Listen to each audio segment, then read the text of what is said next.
All right. Good afternoon, traders. Happy Tuesday, everybody. Welcome out to the Tradespoon Active Investor Workshop Series. My name is Scott, and I will be your host. Good afternoon. Hello again to you, Phil. Thank you as always. Hello again, Dennis. Glad you guys could make it. All right. Well, today we are talking about key trading metrics.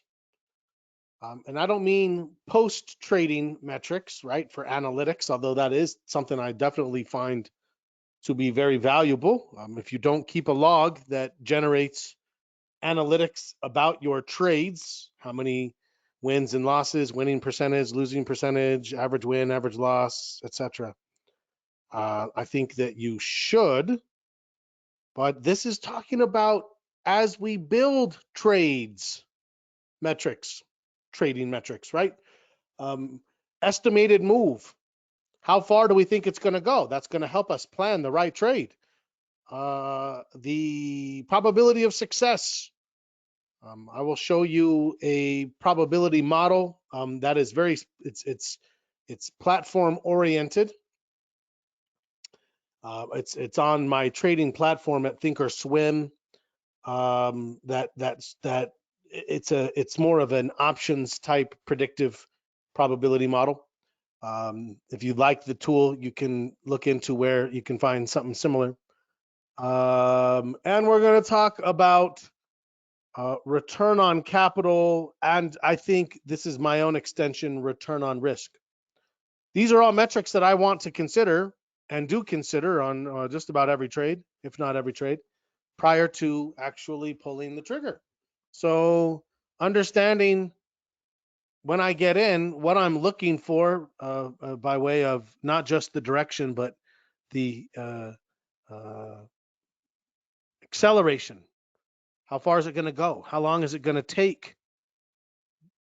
How much am I risking? How much am I returning? And lastly, what is my expectation of success? To make sure that if those variables, it's not just about the chart and saying, I think it's going up or I think it's going down. That's what we're telling you, right?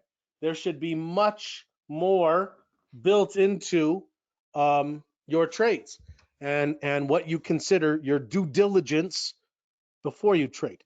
Now, I don't have slides. I've kind of gotten into just winging it, where we'll go in and actually pull up charts and talk about trades and say what's our probability here. So we'll go with we're going to go with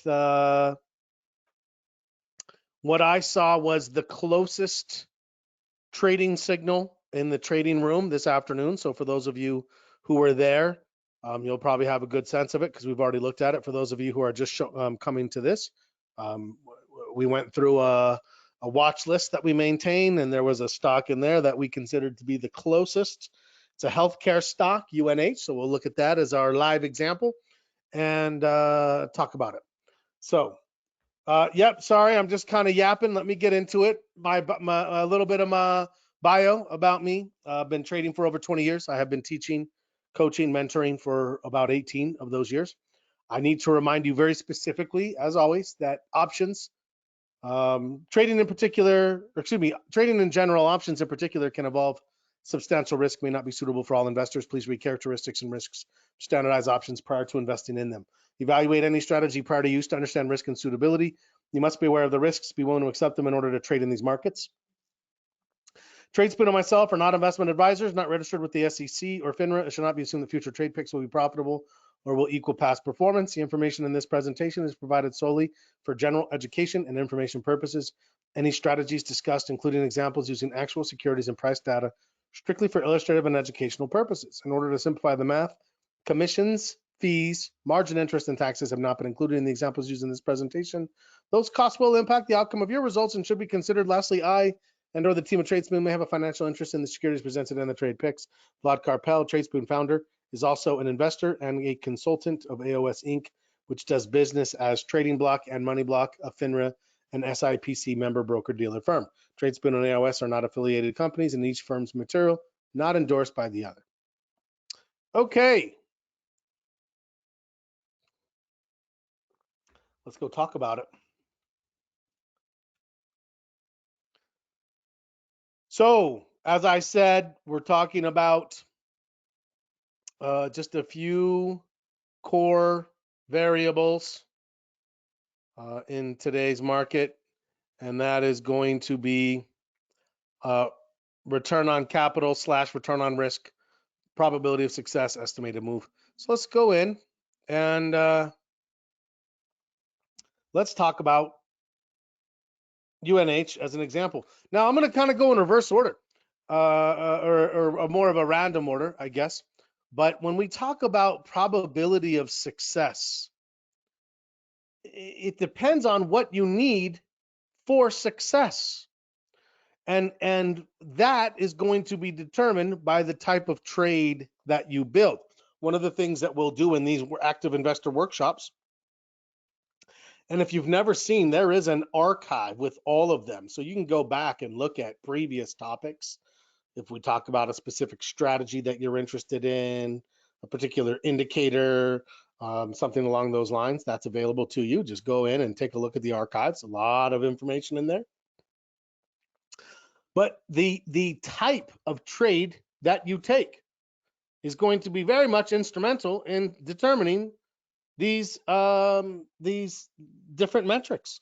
I'm going to make an assumption that you are options trade. If you're not an options trader, you're not as worried about this, right? Because there's no there's no time decay, there's no volatility, there's just up or down. So the probability is a little bit different because there's not a time factor.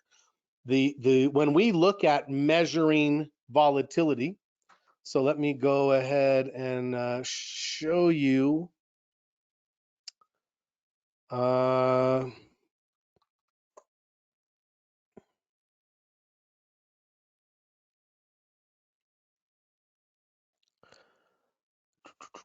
This is a probability chart if you've never seen one of these before. So I can actually expand this out. Usually don't need more than about 50 days. So this is a probability chart. So when you think about probability of success, there's really only a couple of ways to do it. Now, if you use a very specific set of rules and you have taken, let's say, minimum of 25, if not even 50 trades using those rules, then at the end of that, you'll have a percent winners and a percent losers. And you can say, that is my personal probability of success. So if you have, bullish trades and you have 50 of them, and you have some buying stock, some buying calls, some bull call spreads, that doesn't count. Those are all different, right? I need it to be my probability of success doing a bullish stock trade, a bullish long option trade, a bullish debit spread. That's where I would need to have the data in order to say, when I do that type of trade, I am right X percent of the time. And that is something that you will have empirically shown to give you some reliance for going forward, right? Without that, you need a probability model, and that's what I have here. Now, a probability model is just that. It's a model. It's not like, like you can say, oh, but the model said this or that. It's saying that at any given time. So if you've never seen one of these probability models before, let me just sort of walk you through what it is and how it works. It starts here at the 0 point, which is the current price. Right now, the price of this stock is $416.27. Now, there is a 50-50 probability that it either goes up or down from here. So that's the first thing you need to recognize that a probability model, it doesn't take into consideration trend, right? This probability model is not like, oh, well, there's an uptrend, so we're going to skew this slightly to the upside. Doesn't do it, right? Or it doesn't say this stock is at support, right? It's at or near a support level, a pretty strong support level that's been tested a couple of times. Therefore, there is a higher probability of it going up, or it's at resistance. So there's a higher, it doesn't look at that at all. All it looks at is what is its historical volatility. So how much does it tend to move? And then it basically extrapolates that. Now, when you talk about probability, if you look up here at the top, I have a probability range, 68.27%. You might say that's random. Well, that's one standard deviation. If I go to 2 standard deviations, now it's opening it up. It's going to make it wider. If I go to 3 standard deviations, even more so. So, you know, you have to decide how much do you want probably, if you remember your statistics class in college, you studied probability, you know, the standard deviation is with what degree of certainty, right? So if we are looking at a 68% probability range, this is basically saying that there's a 50-50 chance it goes up or down a certain amount in a certain period of time based on its historical volatility. This is just a mathematical equation.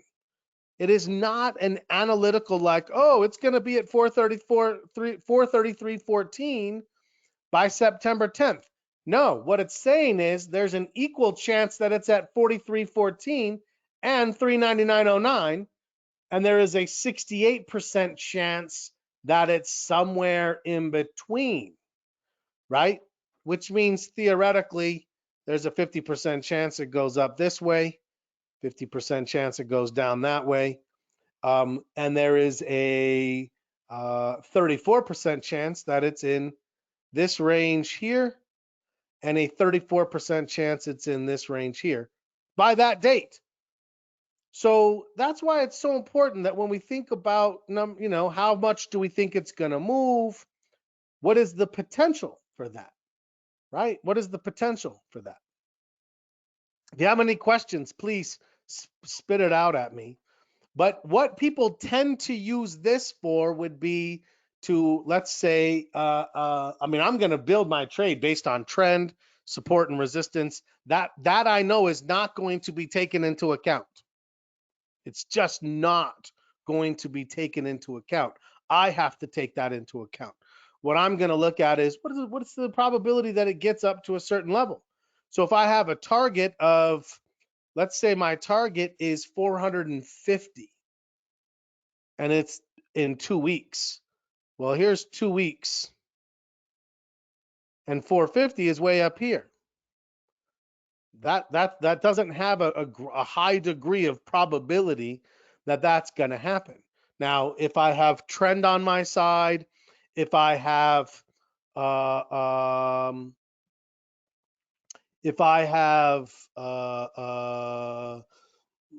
some technical characteristics, trend, support and resistance, candlesticks, the model. Teresa said, should we look at the forecast tool like that too? The forecast tool is more algorithmic and is considering prior trend. It is considering support and resistance, right? That's what makes, you know, this probability is just like, what are the odds? So for example, let's pause here for just a minute. And let's go look at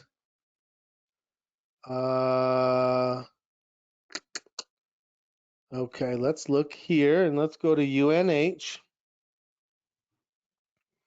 And what would I be doing right now? So UNH doesn't show very well, unfortunately. So this is a little bit where this model is saying it's not picked up on any price action that says this is going to continue.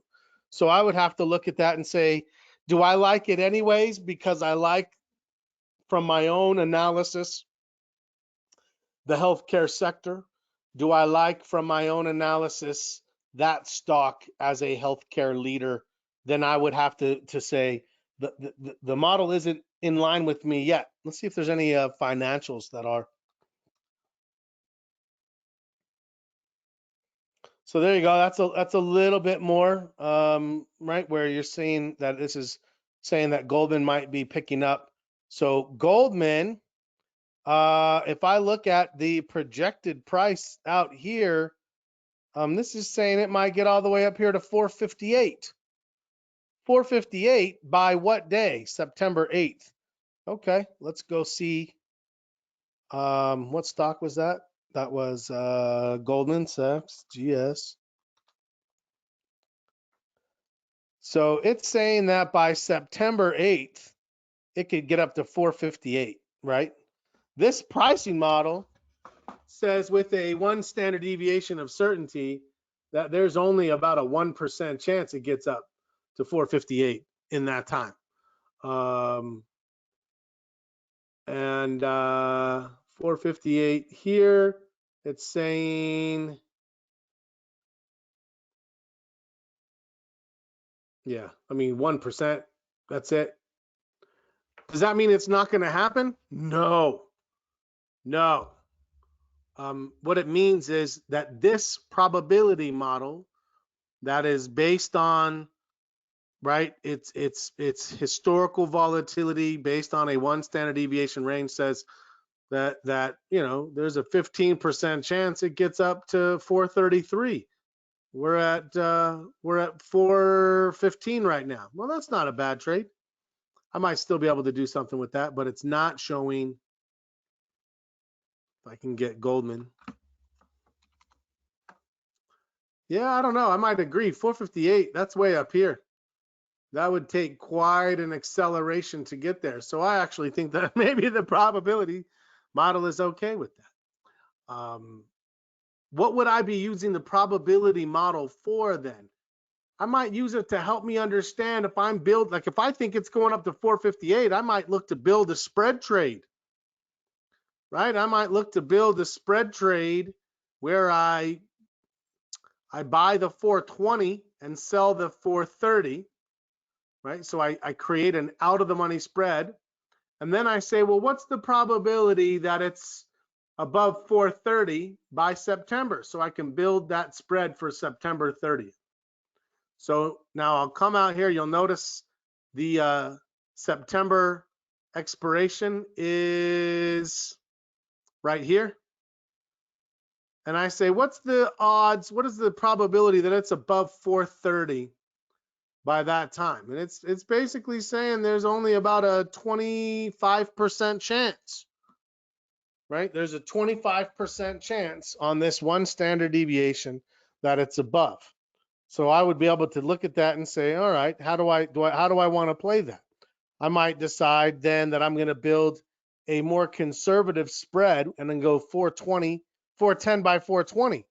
If I do 410 by 420, 420 is just a little bit out of the money. Now that's saying there's a 41% chance it's out of the money at expiration. And that might lead me to then to the set of strikes based on the probability of being out of the money that I'm going to incorporate, right? What does it say about WFC? It certainly doesn't say that it thought WFC could fall as much as it did today, right? And here's what you have to, this is where I want you to think about this with a slight grain of salt, okay? Every day, this probability model resets. It doesn't say, oh, you started looking at it on this day, and then it moves through this whole shape. So if tomorrow, all of a sudden, or let's say on September 3rd, the stock moves up and is now at this price, then it's going to have this exact same shape at that price. At any given time, looking forward, there is a 50-50 chance it goes up or down. At any given time, at any given moment, That's how a probability model works.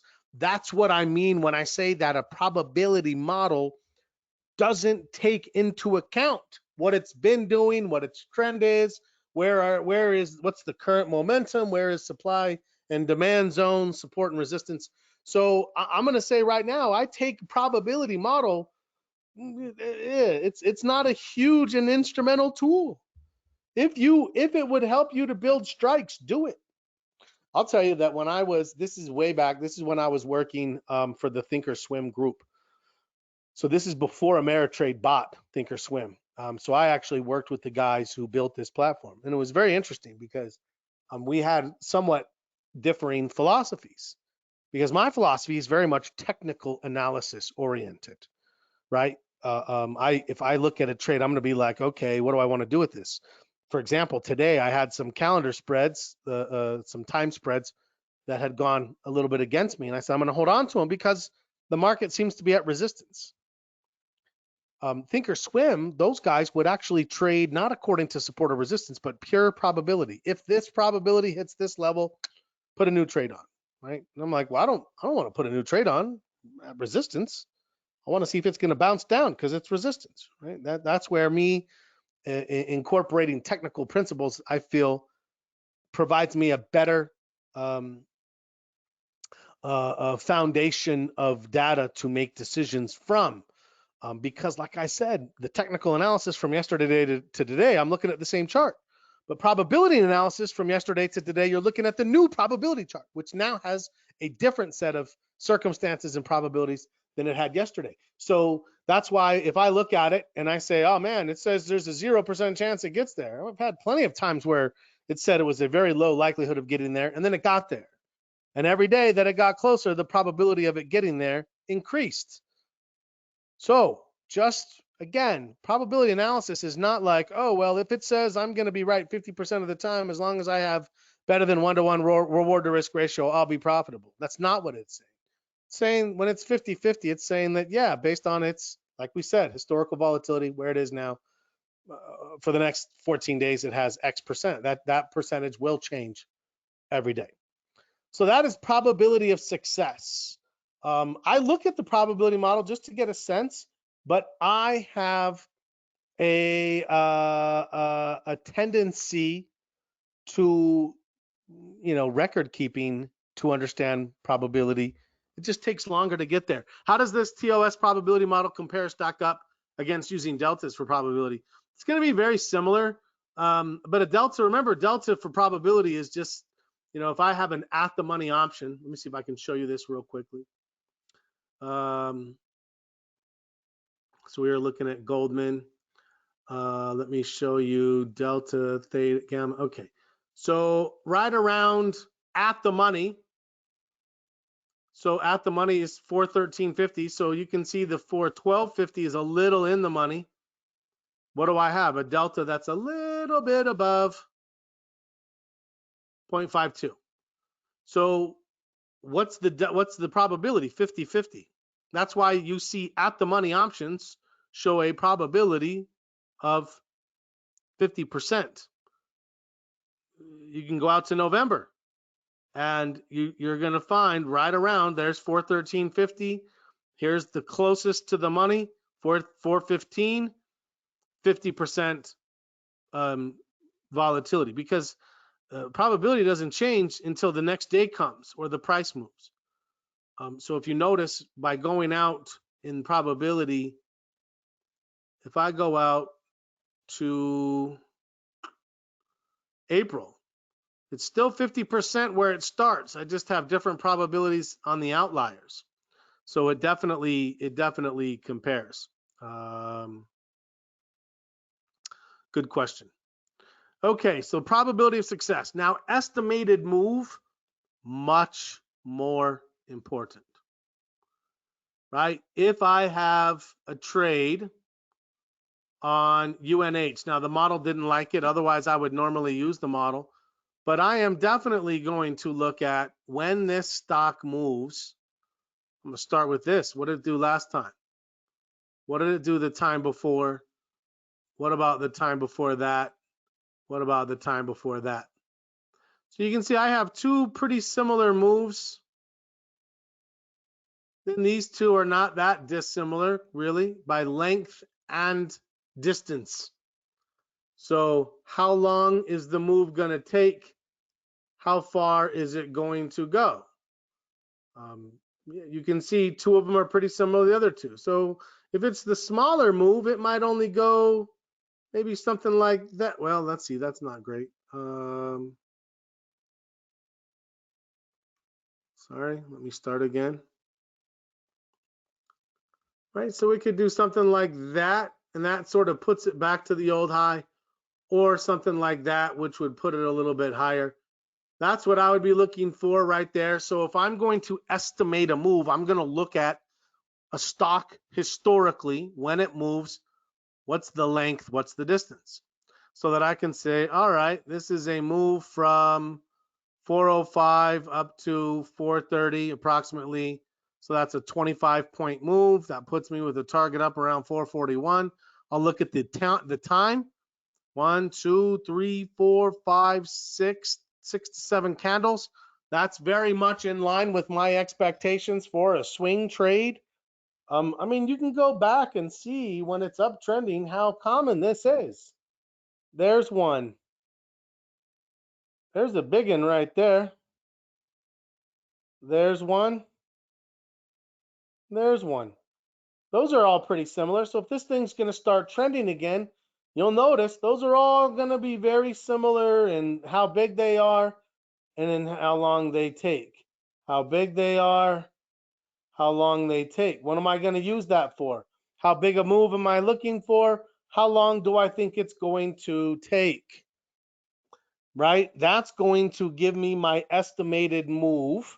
My estimated move is equal to then my reward, right? That's over here. My reward is, what do I think is going to happen to the upside? That says reward, if you were curious. Because the other thing I'm going to have to do is I'm going to have to draw a stop loss. That's going to be equal to my risk. And that's going to give me my return on risk, not return on capital. I mean, we can be aware of return on capital, but the capital is going to fluctuate, whether you buy the stock, buy an option, trade a spread. Those are all going to fluctuate by how much capital goes into the trade. What we're looking for is how much risk do I have to take relative to the reward? Risk relative to reward. Now, what does this give me? Well, I mean, this is everything, right? I've got an estimated move, and when I estimate the move, I want to estimate both the distance it's going to go, so I have a target, the time it's going to take. Because the time it's going to take is going to work itself back into the strategy that I'm going to build. If it's going to take 15 days, I'm going to trade differently than if it's going to take 4 days. The longer it takes, the more I want time on my side. And I'm going to try to build the trade a little bit differently, accounting for time. So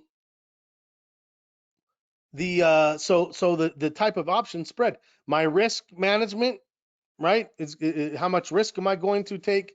And then this return on capital.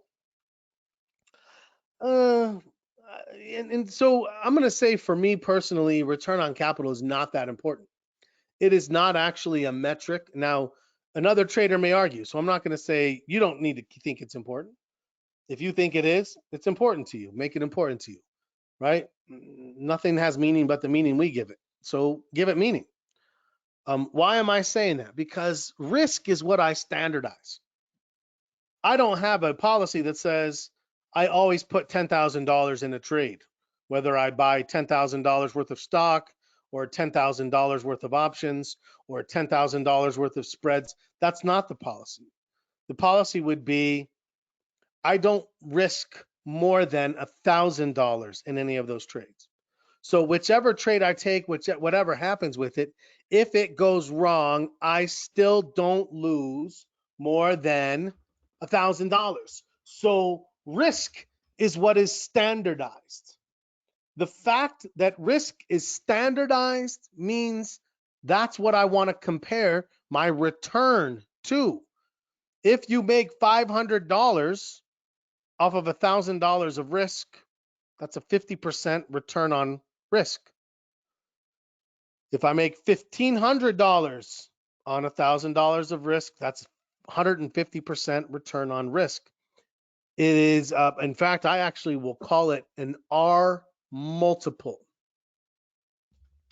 An R multiple, which is risk multiple. So if I'm risking 500 to make 1,500, that's a 3R multiple.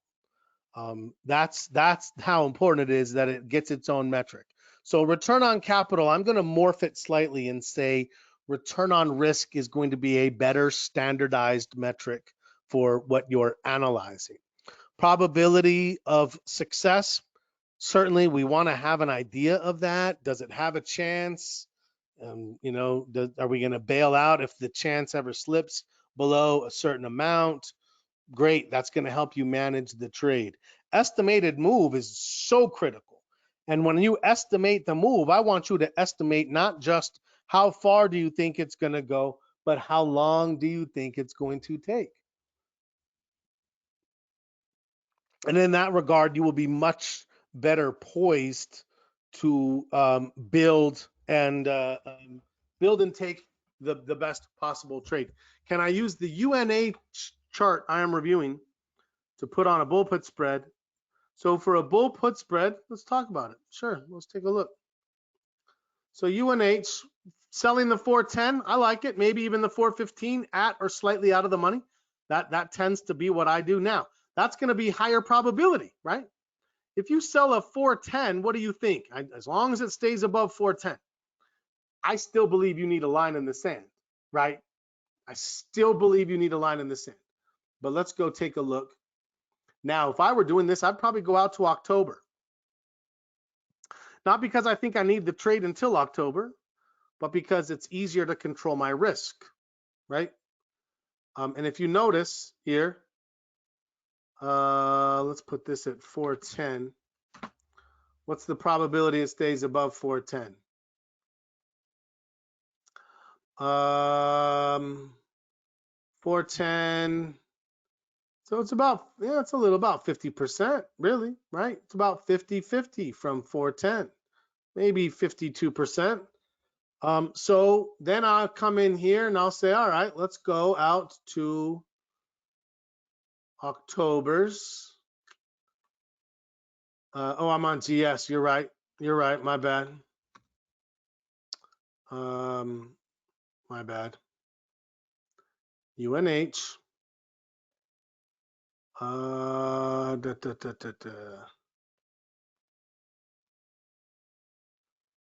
410 bull put spread.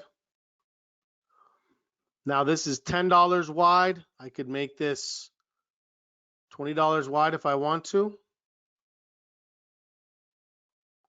That will give me a bigger credit, but a higher margin requirement. Now, if I'm wrong, I might have a level where I say I'm wrong here at, 404. Well, if that was the case, I might keep this at 400. And you can see right around 404, I'll be losing some money. But how about, let's see, 404, risking 1400. If I'm right, what am I looking for on this trade? We said 440.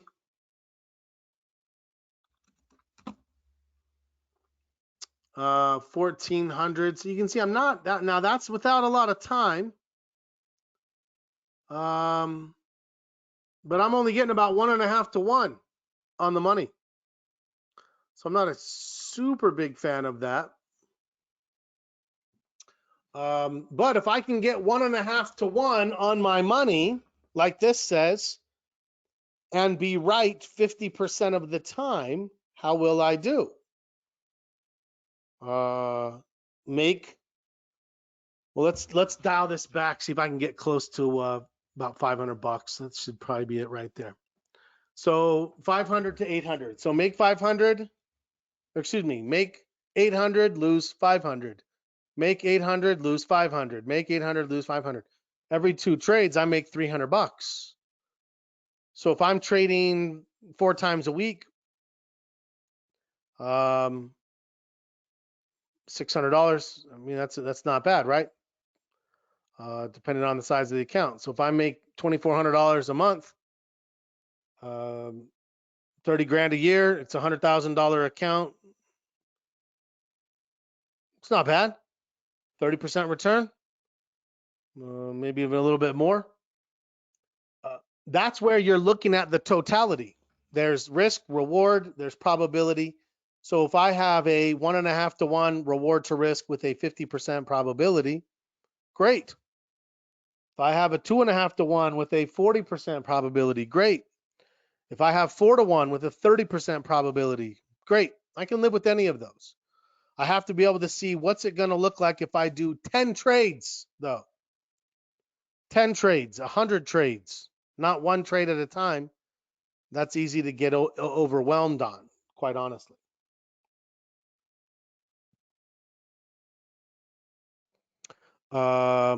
So that's what it is. Now, if I have a stock where I'm buying an option, probability takes on a whole different meaning, as does time decay. If you start buying options, we need to know, do I have at least a 30% probability that I can get up to my target in the amount of time that I was anticipating. So return on, so in priority, in order of priority, expected move, that's the most important thing. Expected move is the most important thing because you cannot have a return on capital or a return on risk if you don't have a target in order to generate what is your expected return. Once we have the expected move and we know how long we think the trade's going to take and we know how far we think it's going to go, we can start putting together what we think is the best trade. Then we can start to analyze, well, how much do I lose if it goes the wrong way? How much do I gain if it goes the right way? What is my probability of success? Is this a positive expectancy proposition? Meaning that if I did it 10 times, 50 times, 100 times, I would expect that as long as I could maintain those variables, I would be profitable over time. That's the objective. That's the objective that you're working for right now. Questions? I'm going to keep going, but if you have a question, throw it at me. So that's top priority, expected move. Once we have the expected move, then we can start generating our thoughts on returns, return on capital, return on risk. How much am I going to make relative to how much I have to put into this trade, cash, margin, whatever. Then there's how much am I going to risk relative to how much I'm going to make relative to how much is at risk in the trade. That's one of the most important variables in a trade to me. We need to have these levels determined if we're going to be able to quantify that return on risk, return on capital. I want you to have expectations, right? If I'm going to be right 50% of the time, I need my winners bigger than my losses. So I need to have the expectation of a favorable reward to risk ratio.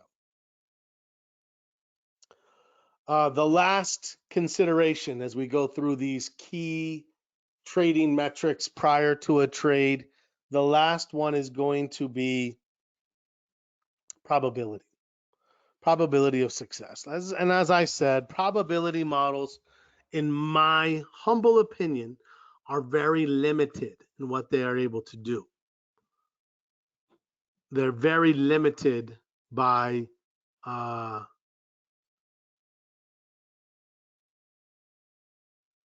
much they can help. They are not going to take, so if you're a technician, if you like reading charts, if you're good at reading charts and you feel comfortable with your analysis, well, just be very careful with probability analysis because it's a little bit doesn't play well with others.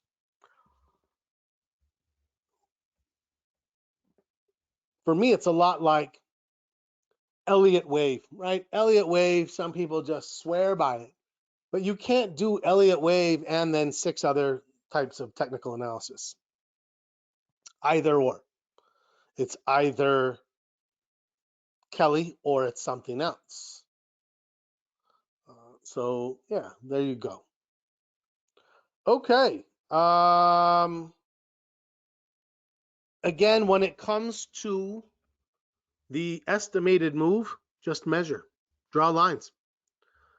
Go find previous bullish moves from low to high and get a sense of when those moves come, how long do they tend to last, how far do they tend to go, and that is going to prepare you for more difficult things. So VWAP. You're saying VWAP, the indicator? It's not really one that I use.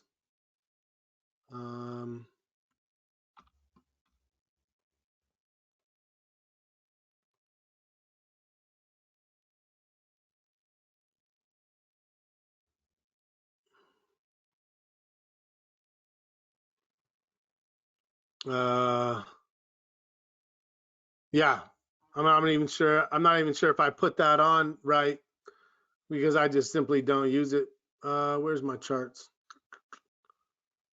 I mean, this is a -2 +2 VWAP. I'm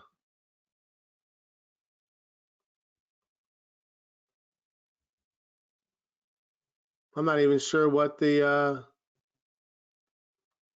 what that would need to look like. So yeah, now I mean, if you like it, use it. If it gives you information that is helpful towards building trades, use it. If not, bounce it, right? So if you like it, trade it. If you don't, fair enough. Okay, I'm going to open it up for questions. Let me know if you have any this week. Now I want you to do this, right? I mean, this will change how you trade. This just forces you to ask and answer the right questions. Oftentimes I train with people and they're like, well, is this the right time to get in? I'm like, look, man, that's not my role to tell you, yes, I think this is a good time to get in, because that's not helpful. You need to critically think and ask yourself, is this a viable situation?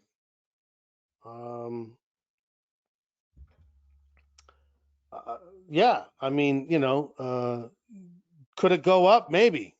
The questions I want to ask aren't, how do I know it's going to go the direction I want it to go? The answers I want to make are, do I know how far I think it's going to move? So I have a target. Do I know how much I'm willing to let it go against me? So I have a stop. Do I have then a favorable reward to risk ratio? Have I quantified my risk based off of the stop level and adjusted my position size so that my risk level is under control? Right? If we just do things methodically as we can, it becomes much, much easier. So these are some tools. Measure the moves, price and time. That will allow you to have a reward. If you have a reward, you can have a reward to risk ratio. Make sure that you understand what that ratio is. What is your return on capital?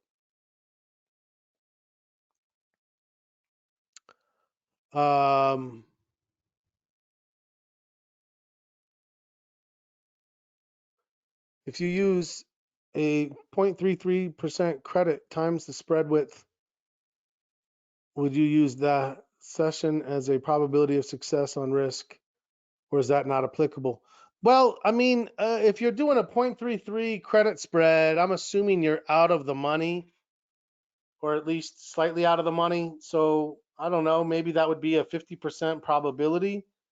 So as long as you have a favorable reward to risk ratio, then that would make sense. That's the kind of thing that you're looking for there. I hope that answers your question.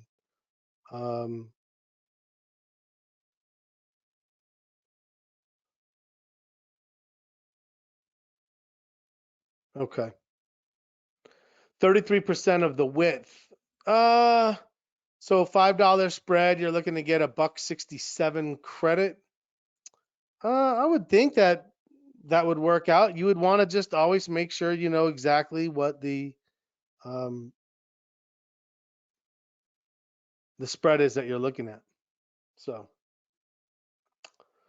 okay, good questions. Here's the bottom line.